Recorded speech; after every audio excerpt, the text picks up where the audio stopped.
Yaani ugoro wa leo ni mtamu sana. Hata sijui mjukuu wangu ameenda kununua wapi. Umekwenda kunivunja viungo vyote mwilini.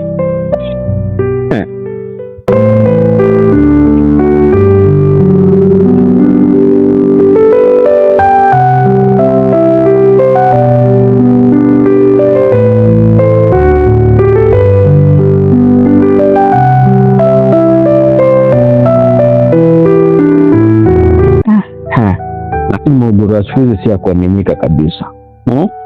Maugoro wa siku hizi wanachanganya mpaka na vinyesi vya mbuzi.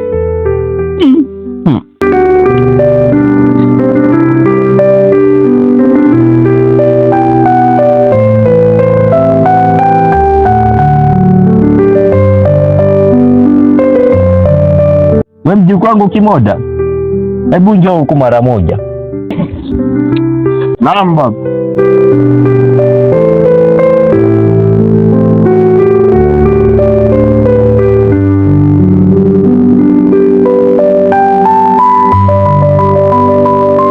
Wewe mtoto ni shida tupu sana.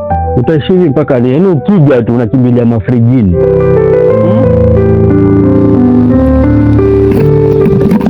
Mtoto wa kiume hutaki kazi, hutaki kuoa. Hivi unatarajia utaishi vipi katika maisha yako? Na ndevu zako hizo kama ndunguri ya mchawi. Babu, lakini si mimi nishakwambia, mke nitakayemuoa mimi lazima awe tofauti. Tofauti hiyo vipi sasa? Akiwa amechanganyikiwa au abuluu? Nataka nioe mke bubu.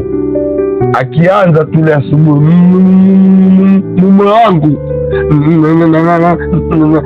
nataka pesa, nimeshafanya mkazini huko, hata siko area hizi za hapa.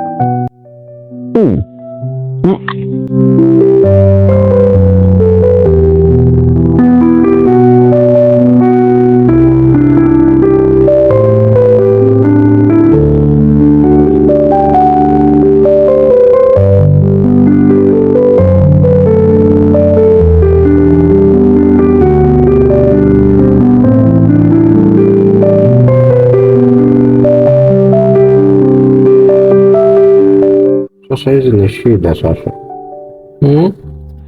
Yaani mtu kumtajia habari za konda amekuwa mkali kwelikweli kama pijipiji. Wali dunia sasa hii imechafuka. Vijana wanachomwa, wanaiba, wanauawa.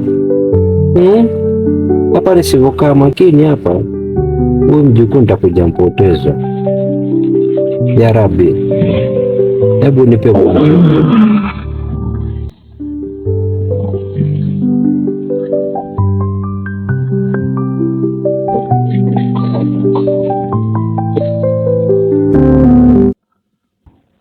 Sikiliza mjukuu wangu, kesho asubuhi tu kukikucha, nataka nikupeleke shamba kwa rafiki yangu mmoja huko Mzee Tindi. Huko ndo utajua kazi ni nini. Shamba? Mimi? Hapana babu, sijazoea jua. Wewe umezaliwa na mwanga wa balbu kwani? Kesho tukiamka asubuhi, safari ni ya kwenda shamba. Huko ndo utajua kazi ni nini.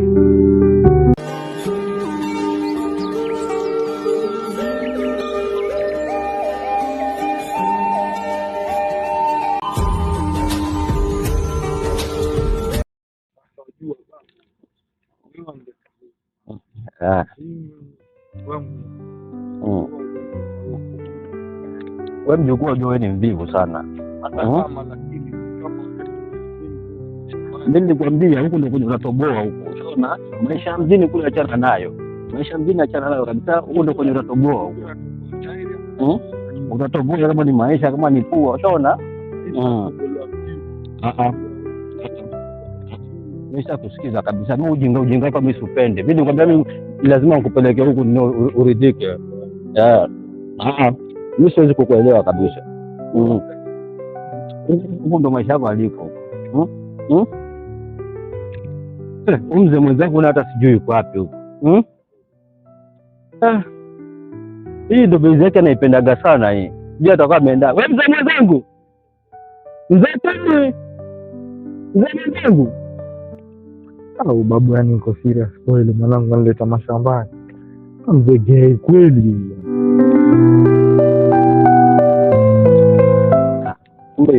Karibu bana mzee mwenzangu.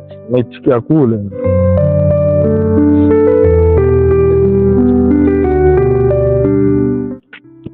Wewe unataka kunipiga wewe?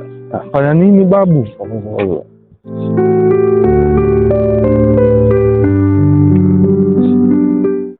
Karibu bana mzee mwenzangu. Leo umeamua kuja na mjukuu wako pia. Karibu sana mzee mwenzangu. Kabisa, naona kabisa. Ndio. Nzuri sana. Wazima? Sote wazima tunashukuru. Mjukuu wangu, mambo namna gani? Salama. Mzima kabisa. Ndio. Karibuni wazee wenzangu, karibuni mzee mwenzangu. Karibu. Salama salimini. Naona mmewadia ya safari. Nashukuru. Wema huko? Wema raha. Mjukuu wangu. Naam. Mambo namna gani? Salama. Ndio huko mjini? Nashukuru. Ndio. Naona umeamua kuja kutembelea kijijini. Unaona kijijini mavuno vile ni mengi. Sasa kijana mjukuu wangu huko unahitajika ukija unajituma kidogo jembe nini tunapata ile mavuno. Lakini babu, kijijini watu walima na matrekta. Huku walima vipi? Huku ni tofauti mjukuu wangu. Huku watu wanalima vile kimila. Babake. Nakwambia ndio hivyo mjukuu wangu. Babu, huku tunashika ni jembe, kule ni nini trekta. Hivi? Ndio hivyo. Lazima unainama babu. Umesikia mjukuu wangu? Ni adui huyu. Si adui huyu mzee mwenzangu. Huyu nilikwambia mzee huyo. Mzee Tinde huyu anataka lime huko. Atalima. Lime huko. Kwa nini kule mezea kitu kidogo ashakimbilia kwenye mafriji. Kitu kidogo ashakimbilia. Huku mjukuu wangu hakuna mafriji. Je, kazi kweli. Baada kunitoka. Hawezi kutoka. Naanza nini kwanza kutoka? Mimi mjinga nisifanye kazi ngumu. Ndio mjukuu wangu. Amenileta huku kuja kufanya kazi ngumu. Haya ndio maisha ya kweli mjukuu wangu. Haya ndio maisha ya kweli. Kuana. Hapana kuana, haya ndio maisha ya kweli. Hii shamba lilivyokuwa babu, unalimaje hapo babu? Kama sisi mababu zako tulikuwa tunalima sembuse, wewe ndio utashindwa mjukuu wangu. Sisi mshazoea, mmezaliwa huku. Hata kama tumezoea lakini huku ndo kwenu. Huku ndo kwenu mjukuu wangu. Huku ndo kwenu mjukuu wangu. Babu, huku mimi nitakimbia. Sasa unakimbia kisa maana kulima mjukuu wangu. Kulima. Mjukuu wangu sasa hapo utakuwa ufanyi sawa mjukuu wangu. Wewe ni mtoto wa kiume, lazima ulime, lazima uje huku ndo kumekulea huku. Ndio ukafika huko kijijini. Mjukuu wangu lazima ujikaze mjukuu wangu. Sasa mzee Tindi bana. Ndio mjukuu wangu. Wewe achana na babu. Mimi angalia kazi, sio kwamba tunaogopa kazi. Mimi naweza kazi. Ndio. Tatizo ni kwamba nisiharibike tu mikono. Wasema mikono utaki chubuke huko sibizi sugu hiyo mimi ndo sitaki. Mjukuu wangu, huku lazima mikono kidogo itachubuka kwa ajili lazima unashika jembe mjukuu wangu. Sawa. Alafu sasa nitakuja huku nikuonyeshe mazingira. Haina shida babu. Ndio. Lazima kidogo jembe ushike. Mjukuu wangu. Naam baba. Naona sasa mazingira. Ndio haya mazingira. Hapa ndo mahali ambako nimekuwekea kipande changu mjukuu wangu ambako upate kulima. Sawa babu, utasafisha kwanza. Ndio. Alafu taanza kazi. Babu, ndio mjukuu wangu. Hicho ndo kipande chako. Ndio.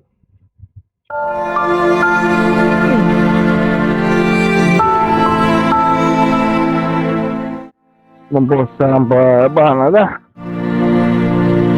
Baba nguja kuleta shamba huku na mzee Mtindi naye.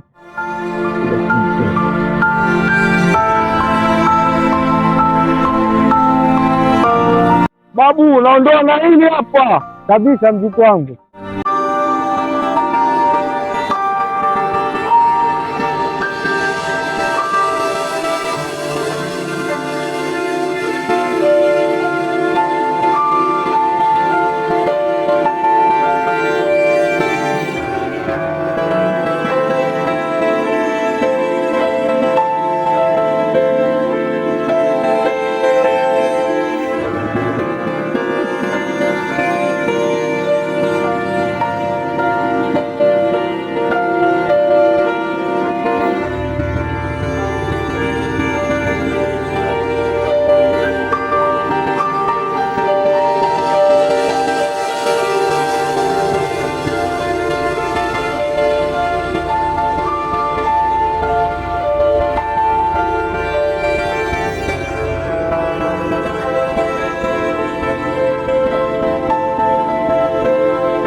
maisha ya shamba.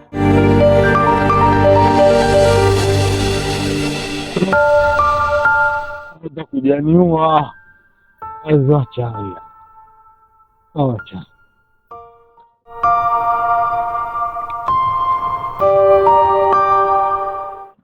mjukuu wangu.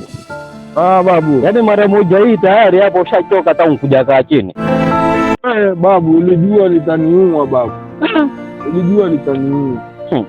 Mimi niko kwenye dati yako ya ugoro na maziwa. Kaa kwanza nipate ugoro. Lakini ufanye kazi, wacha uvivu. Kazi nitapiga, nipe ugoro kwanza angalau nipate nguvu. Lakini jua ni kali. Umeona? Sasa ndo maisha kijijini yalivyo. Wewe mchawi. Mimi mchawi singekuwa nimeanza kukuroga wewe kwanza. Tayari babu ni kuniroga tosha. Kula ugoro kwanza upate nguvu. Kula ugoro upate nguvu. Kala mpaka majasho ingia kwenye macho babu. Kula ugoro upate nguvu. Ngoja nile ugoro kwanza babu, nitie nguvu, alafu nirudi shamba. Sawa babu? Mjukuu wangu, wewe ugoro wako na nguvu sana.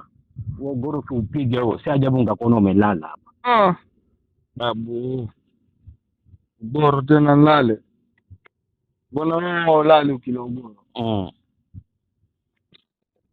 Sasa mjukuu wangu, mimi nilikuwa nataka nikupatie story moja. Unaona? Nipe maneno babu. Unaona maisha ya shamba haya? Maisha ya shamba ndio maisha yenyemelea mimi.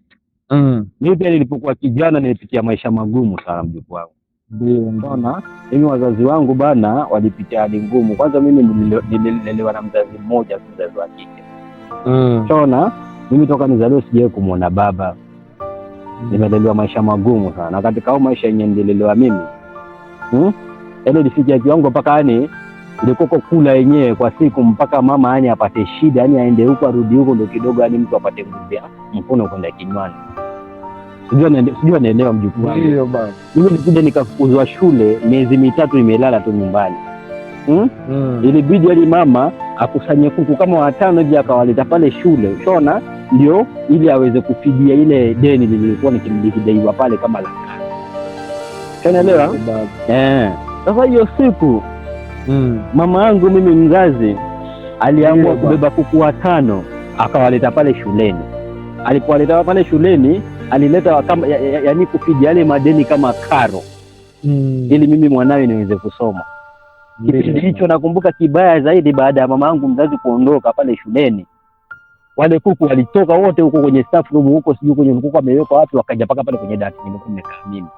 Unaona? Sasa wakaja wakazingira ile desk langu. Unadhani palikelika hapo ndani? Hapa kukalika babu. Sawa babu, mimi nimekuelewa. Kesho asubuhi Mungu akipenda mimi nitarauka shamba kabisa. Nimejua kazi ni muhimu kwa mwanamume kabisa. Hivyo nitarauka kazi. Lakini kesho babu niruhusu nile ugoro tena kwa mara ya pili. Why not? Jamani, Mungu ni mkubwa wallahi. Yaani sasa nimeanza kuona mwanga yani. Yaani mjukuu wangu kusema ule kweli, sasa ukijua kazi, hata ukija ukioa hivi, mke hata yukusumbua kabisa kwenye maisha yako. Kweli babu? Kabisa.